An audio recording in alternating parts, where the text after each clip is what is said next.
ataupun anda rasa okey, minta maaf dia lari sebentar line. Tak apa, saya dah guna data. So biar masuk sikit. Saya tak gunakan line di sini, saya guna data saya sendiri. So biar line tu stabil sikit lah. Okey. So kenapa saya nak bawakan tajuk Gemuk Isosel ni, supaya saya nak tingkatkan kesedaran kepada kita semua, supaya kita tahu tak semestinya kita perlu selesa dengan keadaan kita yang berisi ataupun kita chubby. Sebab kita perlu overcome kita punya situation ni. Sebabnya kenapa? Dengan keadaan yang overweight ataupun obesity, kita akan meningkatkan risiko diri kita ni dengan pelbagai jenis penyakit yang kadang-kadang kita tak tahu atau kita tak sedar. Benda ni time to time dia akan datang ataupun dia akan memakan diri kita. Okey? So kalau kita tengok, kalau ini sebabnya statistik baru tak keluar lagi, rasanya statistik yang dilakukan oleh Kementerian Kesihatan Malaysia 4 tahun sekali. So yang paling latest 2019 lah yang saya selalu yang latest keluar 2019. So kalau kita tengok dekat 1.3 juta orang di Malaysia ada masalah 3 serangkai. Okey, maksud 3 serangkai ni ada kencing manis, darah tinggi, ada kolesterol. Okey, itu untuk ada 3 serangkai ni, ada 3 geng ni. Tapi 3.4 juta manusia orang Malaysia dewasa ada 2 daripada 3 ni. Maksudnya mungkin ada darah tinggi dengan kolesterol ataupun kencing manis dengan darah tinggi. Dan sebaliknya. So nilai dia ni untuk 2019, bukan 2021. So anda bayangkan dengan keadaan yang 2021 ni, yang kita sekarang ni banyak bekerja dari rumah. Yang bila kita bekerja di rumah ni, kita punya pergerakan diri kita masa kat rumah agak terbatas ataupun agak kurang berbanding kalau kita bekerja di tempat kerja. Dan satu lagi, bila kita kerja di rumah ni, kebanyakannya ramai orang lebih stres sebab terpaksa handle sendiri punya kerja, kena handle lagi anak-anak yang terpaksa belajar di rumah. Tapi Alhamdulillah, insyaAllah bulan 3 ni start kan, mereka dah boleh masuk sekolah kalau tak salah. Sebanyak hari semalam lah, Sabtu dengan Ahad, saya tengok bila pergi ke mall-mall besar, ramai dah orang berbusu beli barang kelengkapan, alatan peralatan sekolah, baju sekolah yang mana tak lengkap, macam mungkin awal tahun nanti tak sempat nak beli. Nampak ramai dia bawa anak-anak dia orang beli barang untuk persiapan sekolah lah. Waalaikumsalam Ali Hashim. Okey. So yang itu baru kita tengok pada geng yang ada 2 serangkai ataupun 3 serangkai. Tapi cuba kita fokuskan ataupun kita lebih kepada penyakit, contoh kencing manis. Untuk tahun 2019, dia punya statistik 1.5 juta orang dewasa ada kencing manis. 1.5 juta ya, daripada jumlah keseluruhan kita orang Malaysia. Yang ini hanya 1.5 juta tu orang dewasa, lelaki dengan perempuan lah. Okey, untuk darah tinggi, kencing manis 3.9 juta, maksudnya 1/5 orang dewasa yang 18 tahun ke atas akan ada orang daripada 1 daripada 5 orang. Contohlah kita ada 10 orang dalam rumah atau satu tempat kerja. Maksudnya 2 orang dalam tu kemungkinan ada kencing manis. Untuk orang yang darah tinggi, dekat 6.4 juta orang rakyat Malaysia ada darah tinggi. So dia 3/10. So dalam rumah kalau ataupun dalam pejabat ada 10 orang, maksudnya 3 orang tu insya-Allah kita check atau kita tanya mesti dia ada darah tinggi. Dan kalau untuk yang ada kolesterol 8 juta. 8 juta maksudnya 4 daripada 10 kalau kita buat nisbah lah. So kalau kita lihat untuk kencing manis, darah tinggi dengan kolesterol, dia punya jumlah orang yang ada darah tinggi kencing manis dan kolesterol sangat-sangat tinggi jumlahnya, bukan sedikit. And daripada jumlah-jumlah yang saya sebut tadi tu, sebenarnya hampir separuh daripada mereka tak tahu pun yang diorang ni, ataupun diorang tak sedar pun yang diorang ni ada penyakit tersebut. Bila kita buat check up atau bila dia datang panggil, sebenarnya bila dia buat survey ni, sebenarnya awak ni ada, baru tu diorang tahu. So maksudnya diorang ni tak ada kesedaran, ataupun kita ni rakyat Malaysia masih lagi kurang sedar ataupun tak ambil tahu pun, ataupun tak ambil peduli tentang kita punya tahap kesihatan.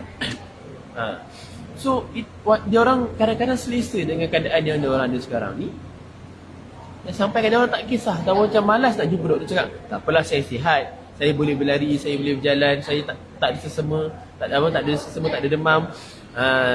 tak ada susah bernafas ke apa, so insyaAllah saya sihat. Padahal mereka tidak pun pergi jumpa dengan doktor untuk bertanya atau untuk buat medical check up atau buat pemeriksaan lanjut lah untuk memastikan diorang ni okey ke tidak. So kalau boleh kita kat luar sana, tak kisahlah anda kurus ke, anda berisi ke, anda fit ke, cubalah wajibkan diri anda satu family sekurang-kurangnya setahun sekali buat medical check up untuk kita tahu diri kita ni siapa.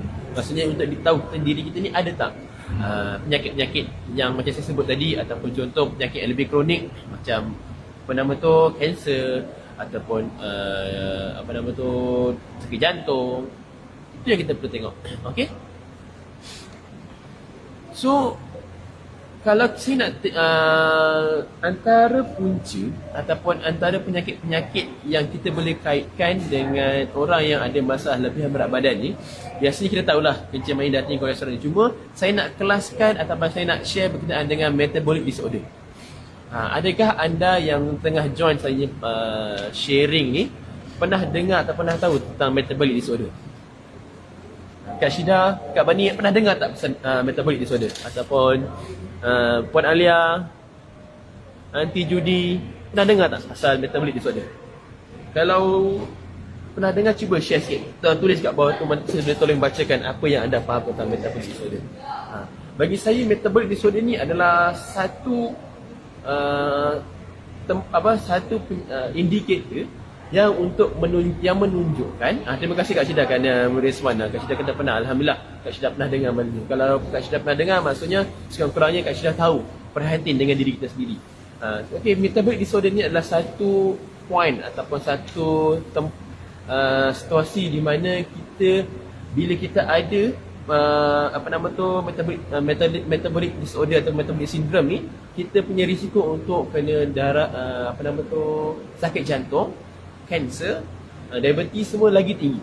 Sebabnya kenapa? Badan kita mula menunjukkan simptom seperti, kalau contoh orang ada metabolic syndrome atau metabolic disorder ni, dia ada 5 karakteristik.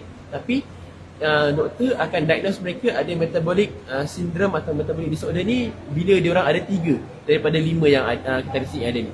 Okey, sekejap lagi saya share apa 5 karakteristik yang ada ni. Okey, so metabolic syndrome ni memang kita kena tengok, kita kena tahu dan kita kena kenali. Sebab bila kita dapat mengetahui yang kita ni ada ciri-ciri metabolic syndrome, kita boleh cegah daripada awal. Bila kita cegah daripada awal, insya-Allah kita boleh jauhi diri kita daripada kena darah tinggi, daripada kencing manis, kolesterol, kanser, dan sakit jantung lah, benda yang paling bahaya. Betul Kak Syida. Kita memang setiap manusia metabolisme kita berbeza-beza. Tapi yang saya nak masukkan di sini, dia bukan berkaitan dengan metabolisme badan, macam contoh kita nak digest makanan ataupun untuk kita kurus. Tapi yang ini dia adalah indikator kita ada penyakit. Contoh 5 ciri-ciri yang saya nak ceritakan ni adalah, kalau contoh orang tu bila ada metabolic syndrome, bila dia punya ukur lilit pinggang dia tu lebih, ataupun senang kita cerita, orang tu ada masalah apple shape punya body. Maksudnya perut dia tu dah buncit lah ataupun boroi kalau lelaki lah. Kalau perempuan tu mungkin lemak dia dah banyak tertumpu dekat perut. So ini adalah salah satu indikator ataupun ciri-ciri yang kita mungkin ada metabolic syndrome. Okey, yang kedua, kita sangat-sangat tinggi dalam kita punya medical check up ataupun kita punya blood test. Kita tengok triglyceride ataupun lemak ringkas lah, ayat bahasa Melayu dia. Triglyceride ni sangat-sangat tinggi. Triglyceride ni macam mana dia boleh terhimpun pada dalam badan kita? Biasanya bila kita makan makanan yang tinggi karbohidrat banyak sangat dan kita tak boleh gunakan, nanti karbohidrat kita tu akan bertukar, akan disimpan dalam bentuk triglyceride. Okey. Kak Bani cakap pernah kena monitor dan minta advice doktor dari Detect. Okay, alhamdulillah. Waalaikumsalam Kak Bazi, waalaikumsalam Tuan Syed, apa khabar semua? Terima kasih kerana join saya punya sharing pada petang ini. Minta tolong kita like and share dulu. Okey. So ni tadi saya dah bagi dua ciri. Kalau anda punya badan adalah apple shape ataupun anda ada perut yang buncit ataupun banyak lemak tertumpul dekat bahagian perut, so anda ada salah satu ciri. Yang kedua dia, anda ada banyak lemak ringkas. Ini nak tahu macam mana, anda kena buat blood test baru anda tahu. So nombor 3, kita punya good cholesterol ataupun dalam term saintifiknya HDL. HDL ni rendah. HDL ni sangat-sangat penting untuk kita maintain dalam badan kita. Sebab kenapa? HDL ni fungsi dia untuk tarik ataupun bawa kita punya kolesterol jahat ataupun LDL keluar daripada kita punya badan. Terima kasih Steven kerana join saya punya sharing and tag kawan-kawan anda. Terima kasih. Okay. So kalau anda sekarang dah ada 3, so kat sinilah dalam 12 orang yang join saya punya sharing, siapa yang ada salah satu ataupun ada ketiga-tiga ni? Maksudnya kita punya ruku lilit pinggang kita agak besar, ataupun kita ada apple shape punya body size, ataupun kita punya triglyceride tinggi, ataupun kita punya HDL ni rendah. Siapa dah ada kat sini dalam 13 orang ataupun 12 orang yang tengok saya punya sharing sekarang ni? Cuba mengaku. Kalau rasa-rasanya anda ada, so anda kena lakukan sesuatu. Jangan tunggu jangan lengahkan masa lagi, sebab kalau anda lengahkan masa lagi, benda tu makin lama akan makin lebih bahaya. Maka benda tu akan mungkin makin meningkat ataupun merosakkan lagi kita punya ataupun mengganggu kita punya fungsi badan dan menyebabkan lagi senang kita dapat penyakit-penyakit yang lain. Itu baru 3. Sebabnya kalau doktor nak diagnose kita ada metabolic syndrome ni, kita kena ada sekurang-kurangnya 3 daripada 5. Okey, yang keempat, kita ada masalah high blood pressure. Okay, high blood pressure macam biasalah. Kita buat check senangnya, kita beli blood pressure punya mesin, kita check saja. And last sekali, kita punya blood fasting, fasting blood sugar kita sangat-sangat tinggi. Alhamdulillah Kak Bani cakap kecomelan ada. Tapi kolesterol alhamdulillah normal, bagus. So itu salah satu. So yang keempat adalah blood pressure yang tinggi, and last sekali kita ada masalah insulin sensitivity yang menyebabkan kita punya fasting blood sugar level kita tinggi, spike. So kalau anda ada 3 daripada 5 ciri-ciri ataupun faktor yang saya sebut ni, so kalau jumpa doktor, insyaAllah doktor akan diagnose anda ada masalah metabolic syndrome.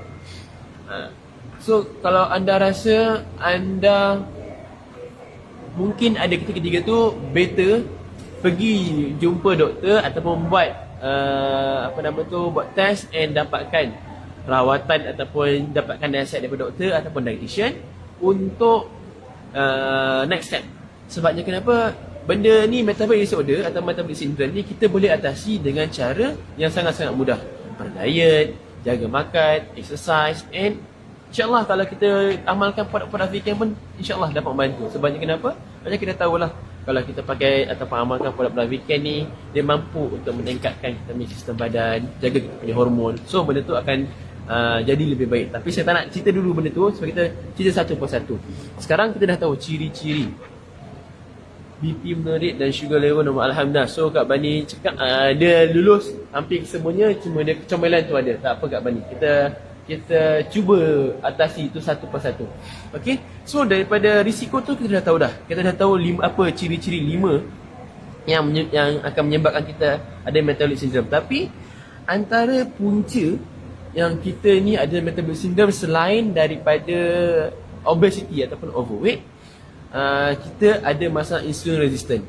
Yang ini yang ini saya rujuk daripada National Heart, Lung and Blood Institution lah. Maksud ataupun orang-orang yang ada risiko nak kena metabolic syndrome ni, selain daripada dia memang ada 5 benda tadi tu, dia ada risiko tinggi kalau dia ada masalah obesity ataupun ada masalah lebih berat badan, dan juga dia ada masalah insulin sensitivity. Kalau orang yang ada insulin sensitivity kurang ataupun insulin resistant ni, kita kena tengok yang pertamanya mungkin dia ada masalah. Kalau contohlah perempuan, dia ada masalah hormon, dia ada masalah PCOS, ataupun kita memang ada masalah hormon yang lain. Macam orang tu ada hyperthyroid ke, kemungkinan dia punya insulin sensitivity tu terganggu. So dia ada risiko nak kena penyakit metabolic disorder ni. Waalaikumsalam Kak KB, apa khabar? Harapnya sihat-sihat di sana. Okey. So selain ini adalah benda yang punca utama yang kita boleh kawal lah daripada segi obesity dan juga insulin sensitivity. Tapi yang benda yang kita tak boleh kawal adalah daripada segi umur, daripada segi family history. Maksudnya kalau family history Contoh kita ada family member yang memang ada didiagnose dengan doktor ada metabolic syndrome. So itu yang kita kena check atau kena jumpa doktor untuk kita buat untuk memastikan sama ada diri kita ni bebas daripada metabolic syndrome atau tidak. And orang yang tak cukup exercise pun ada risiko nak kena metabolic syndrome ni. So itu daripada segi punca yang menyebabkan kita ni berisiko tinggi nak kena metabolic syndrome. Kita tengok kepada macam mana treatment yang kita boleh buat lah. Okay, treatment yang saya cakap tadi, tengok yang pertama dia kalau kita jumpa doktor, doktor biasa akan check daripada segi result darah tu yang pertamanya lah. Waalaikumsalam. Siapa kat Red Rose ni, saya tak pasti nama sebenar dia, tapi kita panggil lah Red Rose. Okay, so kalau kita nak buat treatment, contoh kita dah kena diagnose metabolic syndrome, apa yang doktor biasa suggest, dia mula-mula akan tengok, lihat kepada bacaan kita punya biochemical data ataupun biochemical kita punya result darah. Boleh kat ni insyaAllah sekejap saya akan share macam mana nak increase kita punya good cholesterol. Boleh. So macam mana dia treatment dia?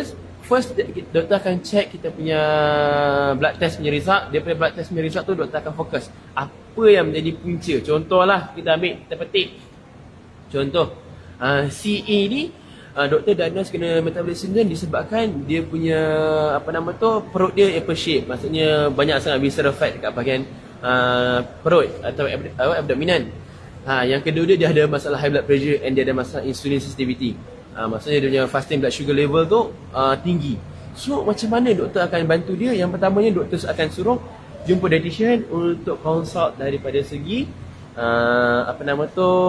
lifestyle change. Maksudnya ubah gaya hidup dia orang supaya jadi lebih sihat.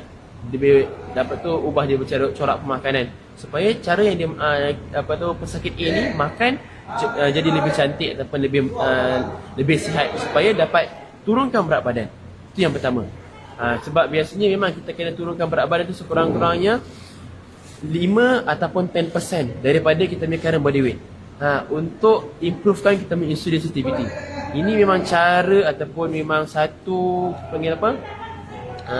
management yang memang standardized untuk orang yang ada masalah kencing manis ataupun orang yang memang ada masalah insulin sensitivity. Memang biasanya doktor akan suggest ataupun suruh kita wajib turunkan berat badan 5 to 10% daripada kita punya current body weight. Sebagai contoh, maksudnya 5 to 10% tu contoh berat badan kita 70 kilo. Contohlah berat badan 70 kilo. So 10% daripada kita punya ni, so kita tolak 70 tolak 7, so dekat 63. Kita kena target berat badan itu daripada mungkin 3 ataupun 6 bulan kena turunkan berat badan 63 kg. Baru dapat nampak lihat improvement dia dekat situ. Okey? Itu antara salah satu management yang biasa kalau kita jumpa doktor dengan dietitian. Selain daripada tu, kita kena ubah kita mencorak corak pemakanan and kita kena increase kita punya physical activity. Baru kita berjaya ataupun boleh manage kita punya metabolic syndrome kita tu. Itu kalau contoh tadi kita cerita pasal orang tu ada masalah apple shape, high blood pressure dengan insulin sensitivity lah. Okay. And satu lagi kita memang kena encourage lah. Selain daripada kita suruh diorang ubah cara hidup diorang, kita kena encourage family member yang ada yang ada risiko yang kita dah nampak, oh orang ni dia dah memang tinggi berat badan dia meningkat. Walaupun doktor tak diagnose dia lagi, tapi kita dah boleh beritahu, kau kena lakukan sesuatu. Jangan sampai ataupun tunggu kau dah doktor dah bagi tahu dah kena kencing manis, darah tinggi, kolesterol, baru kau nak turunkan berat badan. Jangan. Biar walaupun dia tak sampai lagi dia ada metabolic syndrome, kita dah suruh dia. Okey. Tak apa, sekejap je bising tu. Sorry Kak Bani. Okey. So itu yang kita kena selalu tolong lah, atau kita kena selalu share dekat Facebook ataupun contoh kita share bila kita ada family gathering ke nanti. Minta maaf disebabkan soal data tak apa. Soal data tu dah hilang dah. Sebab dia settle nak ambil gambar tadi tu. Minta maaf semua. Okey. So apa yang saya nak cerita kat sini, kita kena habis saya punya sharing ni, cuba anda buat satu posting berkenaan dengan metabolic syndrome daripada segi apa tu maksud metabolic syndrome, iaitu kita boleh cakap tadi adalah a group of risk factor yang akan meningkatkan kita punya risiko nak kena darah tinggi, kencing manis, sakit jantung, kanser. Okay, so ini sebab kenapa saya nak buat berkenaan dengan metabolic syndrome ni. So saya harap nanti ada orang ataupun semua yang buat yang dengar live ni boleh buat satu write up ataupun satu conclusion berkenaan dengan live ni. Nanti kita boleh share, kita boleh post kat kita punya Facebook atau mana-mana supaya orang boleh baca, orang boleh nak dapat ilmu ni.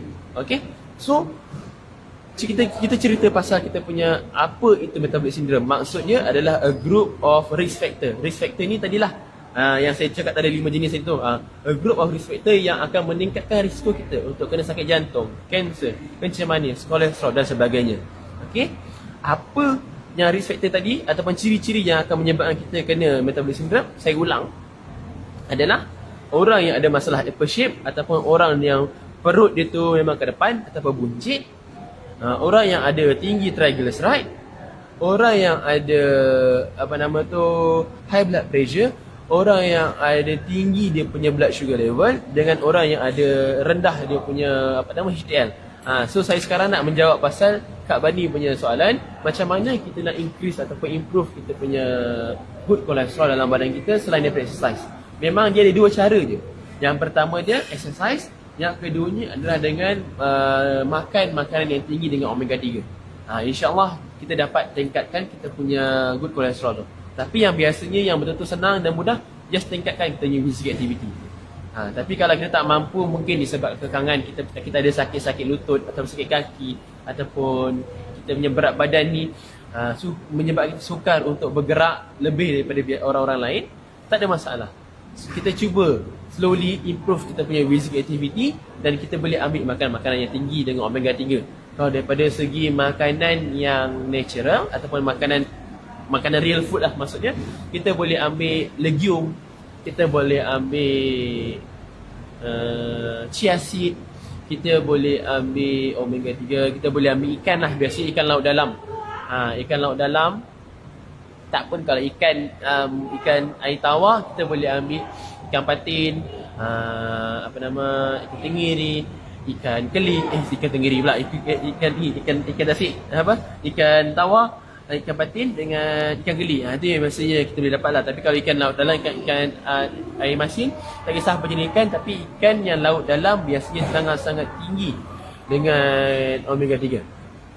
Cuma kita kena berhati-hati juga lah, sebab ikan laut dalam biasanya dia ada risiko untuk mengandungi heavy metal yang sangat-sangat tinggi. Sebabnya biasalah kat laut tu kita tak tahu macam-macam, kita dispose. Kita ni manusia ni lupa daratan, terlalu rancak ataupun rakus nak mengejar profit, banyak sangat kilang di buka sana sini. Kita punya waste semua kita salurkan kita punya air, masuk daripada air yang ada dekat punya longkang ke parit ke apa, mengalir ke sungai bawa ke laut. So bila ke laut, kita punya hidupan laut dekat dalam sana tu, dia makan segala heavy metal. Kita pun kaut balik tangkap ikan, kita makan ikan-ikan tu. So dia agak bahaya sikit. Tu kita kena pandai juga pilih lah. Cuba kalau nak makan real food, kita ambil, contohlah kalau nak makan ikan, kita kena cari ataupun kita kena pilih daripada sos mana ikan tu kita angkat. Tu yang kadang-kadang ada certain orang, dia particular, dia nak tengok, yang ni ikan, contohlah ikan salmon ni ambil daripada negara mana. Sebab ada satu masa dulu, contoh ada pernah viral lah dekat media sosial lah, cakap contoh dekat Jepun, contohlah Jepun ada radiation berlaku ke apa yang terlepas sampai dekat dia punya laut. Yang time tu memang orang ramai boikot produk-produk ikan daripada Jepun, contoh. Yang ini pernah berlaku benda-benda macam ini. So kita kena alert dengan cerita, kita panggil apa? Cerita semasa, cerita dunia, supaya kita sambil-sambil kita nak jadi lebih sihat, kita kena peka dengan berita dunia. Supaya kita tak consume benda yang tak elok, ataupun kita tak mudah percaya dengan berita-berita yang kadang-kadang benda tu tak betul pun. Kesian kita boikot benda yang tak sepatutnya, contoh. Okey. So nak mudah, kita makan je makanan-makanan daripada daripada sumber-sumber tumbuhan macam chia seed yang sangat-sangat bagus. Kalau contoh chia seed, dia tinggi dengan protein, dia tinggi dengan vitamin dan mineral, dia tinggi dengan fiber, dia tinggi dengan omega 3 yang sangat-sangat bagus, yang kita boleh amalkan. Tak perlu banyak pun, kita letak satu sudu teh je, letak dalam kita punya air. Tak kisahlah air apa kita nak guna, yang biasanya kita akan letak dalam air kosong lah, ataupun air putih. Kita letak, nanti kita minum hari-hari. InsyaAllah dia punya nutrisi tu akan meresap masuk dalam air tu, kita boleh ambil semasa kita minum. Tapi biasanya kalau kita ambil chia seed ni, kalau kita letak dalam botol yang besar, risaunya kita tak mampu nak habiskan botol tu. So saya punya nasihat, kalau nak ambil chia seed tu, nak letak amalkan sehari, jangan letak dalam botol yang besar, letak dalam satu botol kecil je, supaya kita boleh habiskan. Dan nanti bila kita nak minum air kosong yang lain, kita letak satu lagi botol. Takutnya kita tak mampu nak habiskan kita punya air kosong tu nanti, kan tak cukup pula ikut kita punya requirement untuk satu hari. Okay, so that's why kita kita kena tahu, kita kena sedar yang bahawasanya dengan keadaan kita sekarang ni, badan kita sendiri ni dah menunjukkan sama ada kita ni sihat atau tidak. So cuma kita perlu korek ataupun kita kena pergi menyerah diri ke doktor untuk kita tahu lebih lanjut lah berkenaan dengan diri kita. Kalau kita tak pergi buat medical check up semua tu, kita takkan tahu apa-apa. Sampai bila-bila kita tak tahu.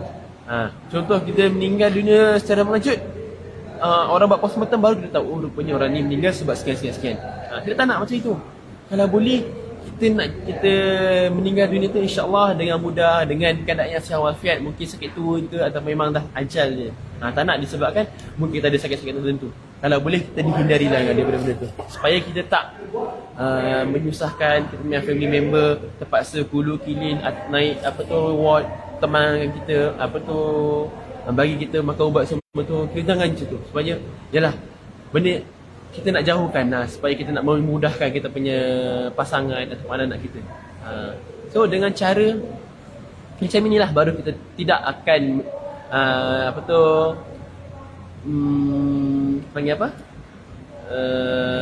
kita tak akan mengundang masalah. Kita tak akan mengundang masalah di kemudian hari. Terima kasih Kak Bani, dia tolong highlight dekat kita punya komen supaya anda semua boleh lebih take note lah. Sebabnya kalau boleh lepas ni habis live session saya, kita boleh bersama-sama tulis berkenaan dengan metabolic disorder ni. Sebabnya metabolic disorder ni adalah satu benda ataupun peringkat awal untuk kita kenali ataupun kita ketahui bahawa kita ni ada risiko nak kena kencing manis, ada risiko nak kena darah tinggi, ada risiko nak kena kolesterol. So memang dia kena ni kena macam first phase lah. Kalau kita tak jaga, insyaAllah nanti datang satu kencing manis, nanti tak jaga lagi datang pula kolesterol, tak jaga lagi datang pula darah tinggi. Cukup 3 serangkai. Nanti keluar pula bila keluar statistik baru tahun 2023 insyaAllah, mungkin kita tersenarai kat salah seorang yang ada yang menyumbang kepada statistik naik kencing manis darah tinggi kolesterol tu. Kita tak nak macam itu.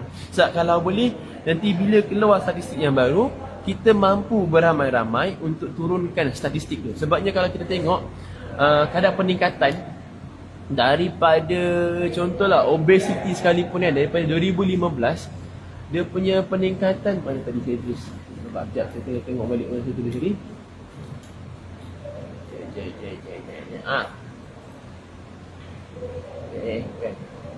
Okay.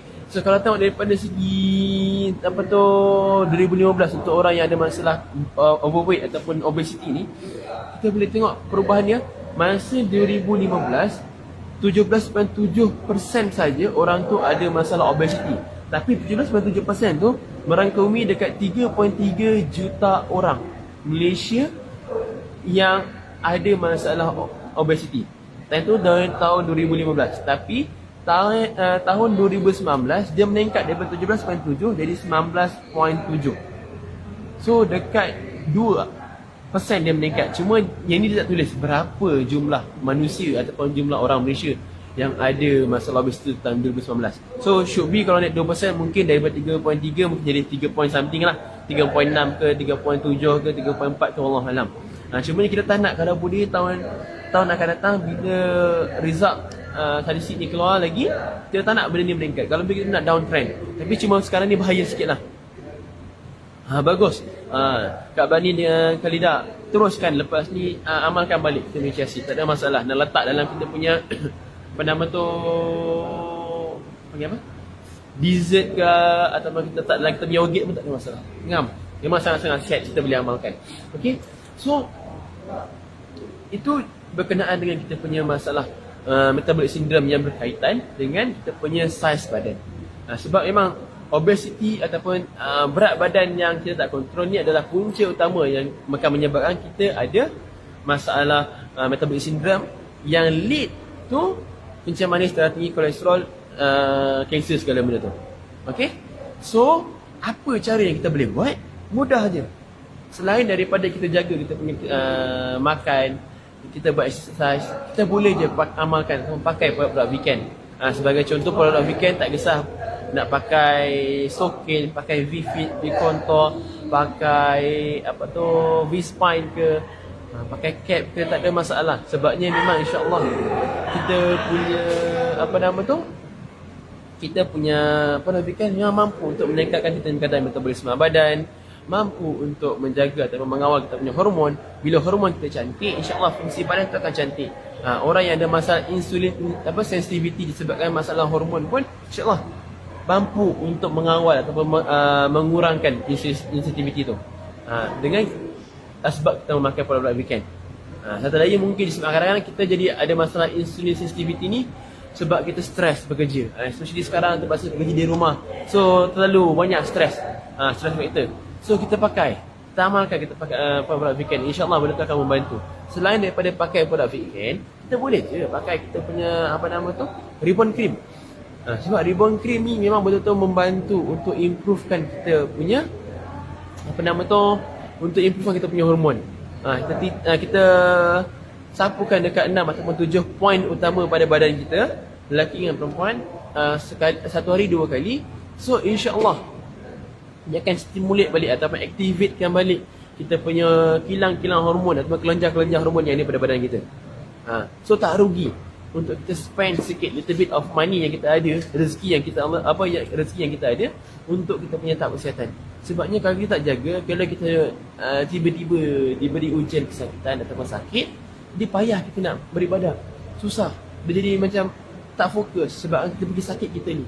So itu pun basically sakit tu pun ujian. Cuma kan takkanlah kita nak, kalau kita tahu kita punya ni tahap kesabaran ataupun kita punya iman ni tak sehebat orang lain, kita risau nanti kan bila kita diuji dengan ujian yang lebih sikit. Walaupun Allah cakap Allah takkan beri ujian yang tahu hamba-hambanya tak mampu untuk kita galas, tapi memang ujian yang diberikan kepada kita insya-Allah benda yang kita mampu galas. Cumanya berapa hebatnya kita nak bersabar ataupun kita nak husnuzon masa-masa kita dilanda ataupun tengah menghadapi kita punya ujian tu. Benda ni yang kalau kita rasa kita tak mampu untuk hadapi ujian-ujian macam itu, jangan kita undang. So kita cuba atasi dengan, bila kita ada rezeki, ada duit sikit, cubalah laburkan sikit pada kita punya kita punya kesihatan. Contoh paling murah pun 180 nak pakai Stokin S. Benda paling asas pakai. Waalaikumsalam Cik Hafiz, apa khabar? Okey. So benda paling simple, laburlah sikit 180. Contoh kalau anda mungkin orang yang banyak tanggungjawab, banyak tanggungan daripada segi nak membayar hutang, anak mungkin ramai, so tak apa, cubalah menabung sedikit. Okey, step by step cukup 180. Pergi jumpa kawan-kawan yang ada kat luar sana yang menjadi stokis ataupun yang menjadi ejen-ejen yang jual produk Weekend. Pergi beli, rujuk pada mereka. InsyaAllah mereka akan bantu daripada segi cara pemakaian, tips-tips macam mana nak jadi lebih sihat. Tak ada masalah, insyaAllah diorang tak akan locate ilmu pun untuk share berkenaan dengan benda ini. Okay, sebab benda ni adalah satu, kita panggil dakwah jugalah. Sebab kalau kita tak lakukan, siapa lagi?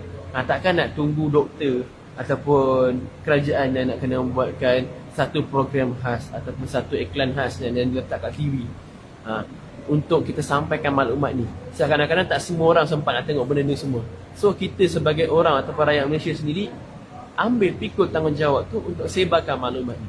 Bila kita ada ilmu, kita sebarkan. Hari-hari sebar, tak ada masalah. Sebabnya benda tu penting untuk kesedaran diri kita dan kawan-kawan kita. Sebab tahap kesedaran kita ni kat Malaysia tentang kesihatan ni sangat-sangat lemah. Saya dah ulang benda ni banyak kali. Dan sebelum-sebelum ni live pun saya dah cakap banyak kali. Memang benda ni sangat-sangat lemah. So kita, selain daripada kita fikir untuk menjual produk-produk kesihatan, kita pun sendiri kena jadi lebih sihat dahulu. And kita kena, kita kena tingkatkan kesedaran pasal kesihatan itu sendiri kat luar. Baru ramai orang akan cari kita. Baru orang ramai akan refer kita macam, oh, hari tu kau ada pernah cerita pasal gout. Macam mana aku nak buat? Contoh. Kita buatkan, create the situation. Kita cari, kita cuba gali hotspot yang ada dekat luar sana. Mungkin bila orang tu terbaca, terlintas dekat depan mata mereka, nampak, oh benda ni aku selalu sakit. Oh mungkin orang ni ada option. So nanti dia akan cari kita. So rajinkan diri kita untuk menambah ilmu berkenaan dengan kesihatan.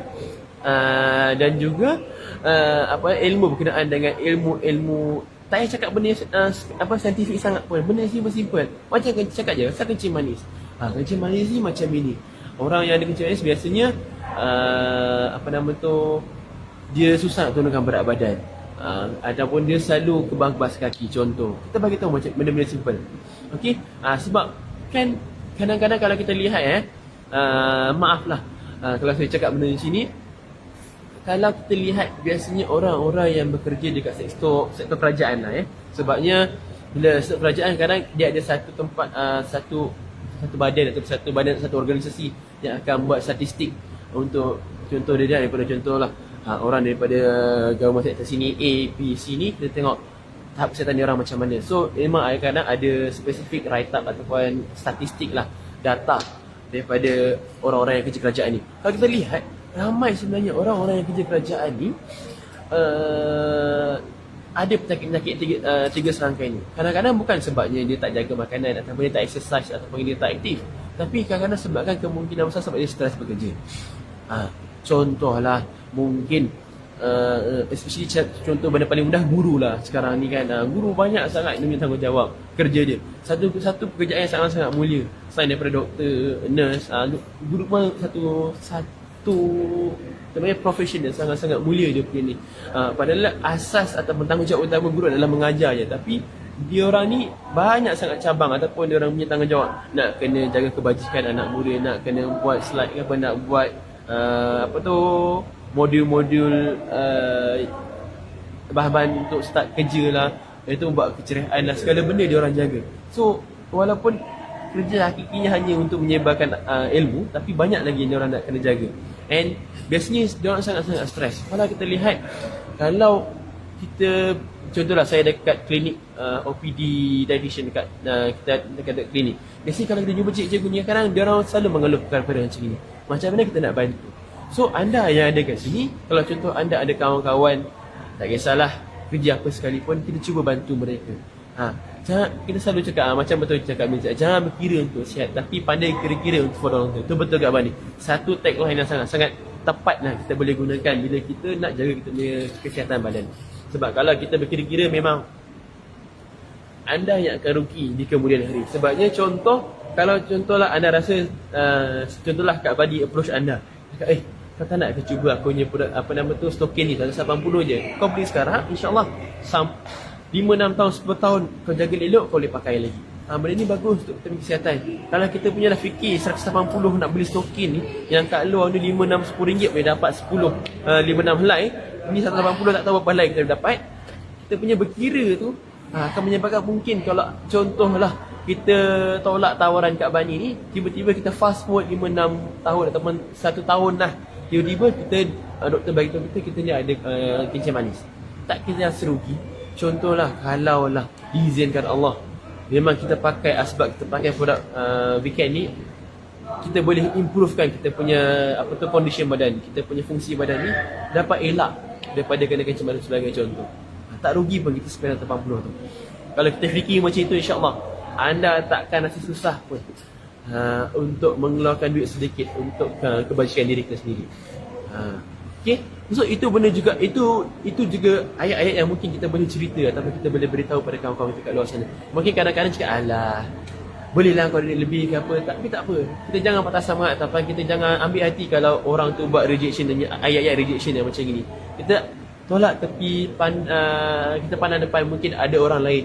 Mungkin belum lagi peluang ataupun belum lagi masa untuk mereka merasai nikmat ataupun keajaiban produk-produk weekend ataupun produk-produk Ribbon Cream, kita punya Color Plus, kita punya produk Rosella kat sini. Mungkin bukan masa dia orang sekarang ni. Mungkin lagi 5 minggu, 2-3 minggu lagi insya-Allah.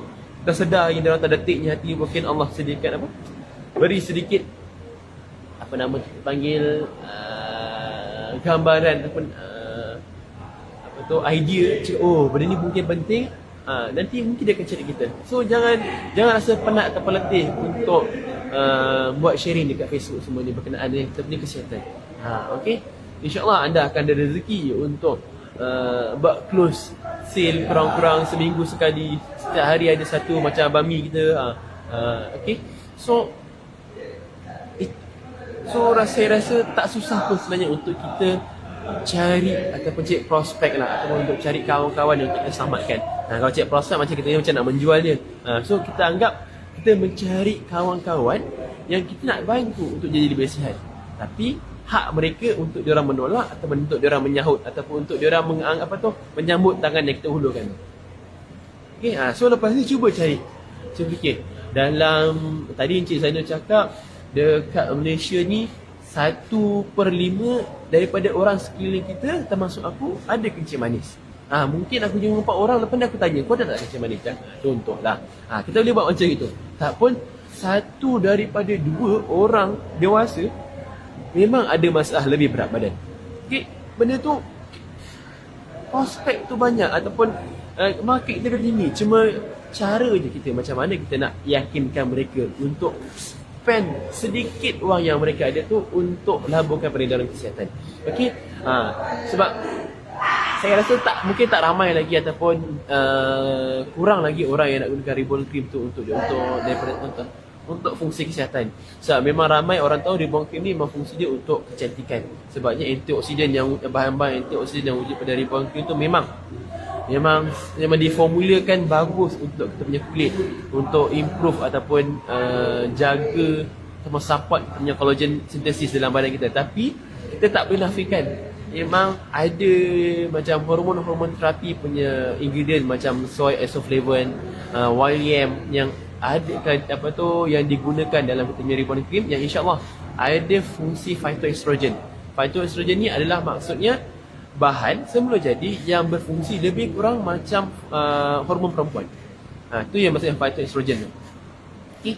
Dengan bahan-bahan yang ada macam phytoestrogen ni, dia membantu untuk meningkatkan ataupun memberi impact yang lebih kurang bila orang tu pakai bahan-bahan atau orang tu makan makanan yang ada tinggi makanan yang ada phytoestrogen ni, dia mampu memberikan kesan yang lebih kurang macam hormon estrogen pada badan perempuan tu sendiri. So dia akan mengurangkan masalah tak ada kurang hormon pada badan perempuan tu sendiri. So bila dia dapat balancekan hormon, insya-Allah dia punya fungsi badan tu akan berfungsi dengan lebih baik.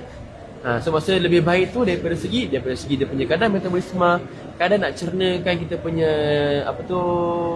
karbohidrat, lemak, protein semua tu, and utilize untuk kurangkan ataupun nak bakar lemak tu akan jadi lebih baik. Kalau kita bandingkan contoh perempuan yang dah menopause dengan yang masih lagi boleh ada datang cycle period ya, orang yang yang dah menopause ni basically chances untuk lose dia punya fat especially dekat bahagian abdominal ni dia sangat-sangat susah berbanding dengan orang yang perempuan yang masih lagi ada kitaran haid.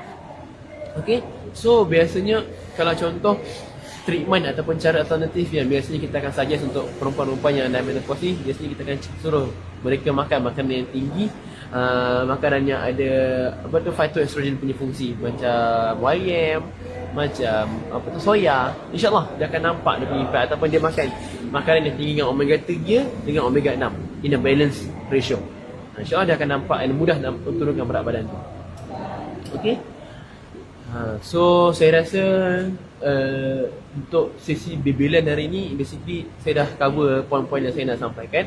Harapnya kita sama-sama boleh buat satu status WhatsApp atau Facebook status yang kita boleh kongsikan bersama-sama dekat Facebook sekejap lagi. And kalau siapa ada soalan selain daripada Kak Bari tadi bertanya pasal apa cara kita nak tengok kita punya HDL kolesterol, siapa lagi ada soalan? Saya boleh layankan. Kita ada lagi insyaAllah 8 minit lagi sebelum pukul 4 untuk kita ni. Untuk saya layan soalan-soalan yang berkaitan, tak kisah tentang apa-apa pun. Tentang penyakit-penyakit yang berkaitan tu, apa tu, yang kita boleh kontrol dari segi diet pun, insyaAllah saya ada buku kitab saya ni, saya bawa tak siap. Saya malas nak apa, malas nak Google, tengok buku saya, saya buka je terus. Contoh orang tu ada kidney, macam mana apa makan sesuai, ada kat sini. Sebab tu saya bawa siap-siap kat sini. Ada saya nak tanya soalan? So harapnya insyaAllah sambil-sambil saya tunggu anda nak bagi soalan, harapnya lepas ni kita boleh promote dan banyak-banyak lah berkenaan dengan kita punya produk weekend dengan kita punya, contoh Rosella punya produk, especially kita punya essential oil, sangat-sangat berguna untuk kita gunakan sebagai aromaterapi yang mampu untuk improve kita punya mood. Bila improve kita punya mood, mampu untuk improve kita punya mental health. Bila kita dapat improve kita punya mental health, insyaAllah kita akan jadi lebih sihat, mampu untuk jaga kita, ataupun mampu untuk pasal kita punya hormon lebih cantik. Mungkin tak ada kot yang nak bertanya soalan ke ada? Kalau tak ada tak apa, kita boleh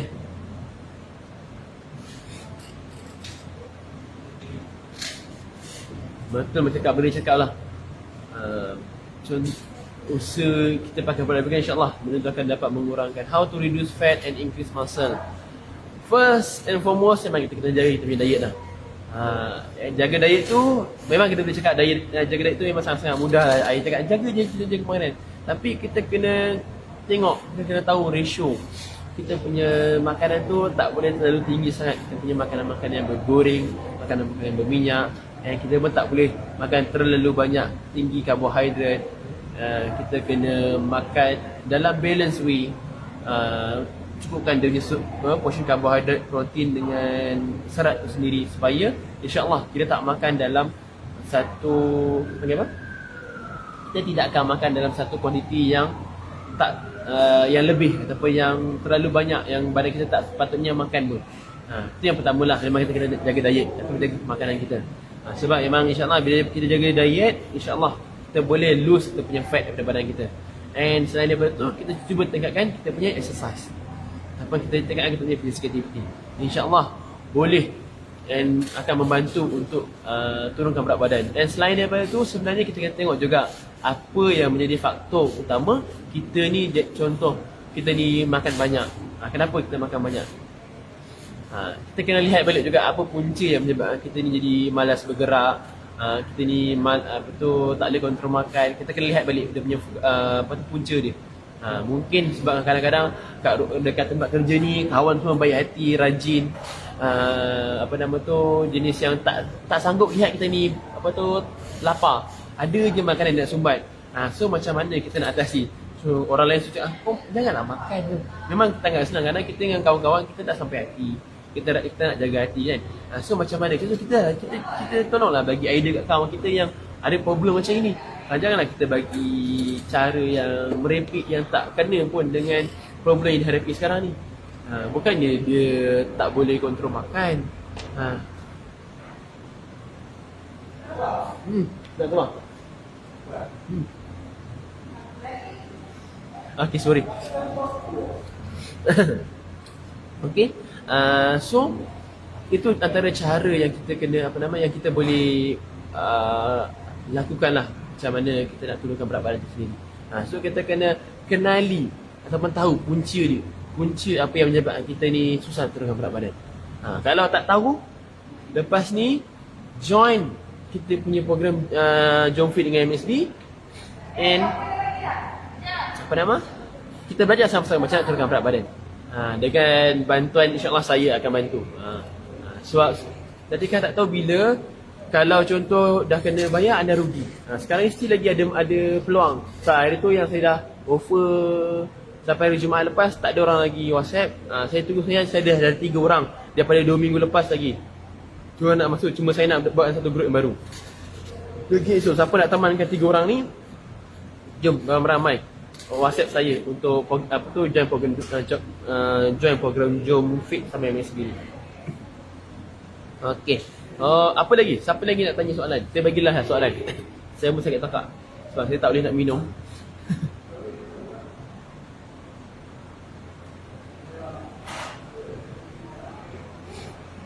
Kalau tak ada soalan, saya boleh end saya punya session kat sini lah. Tapi saya tunggu seminit lah lebih kurang. Tengok mana tahu ada, sebab biasanya dekat live ni lambat sikit nak soalan kan. Takut terlepas pandang. Saya cuba scroll tengok ada tak orang tanya soalan.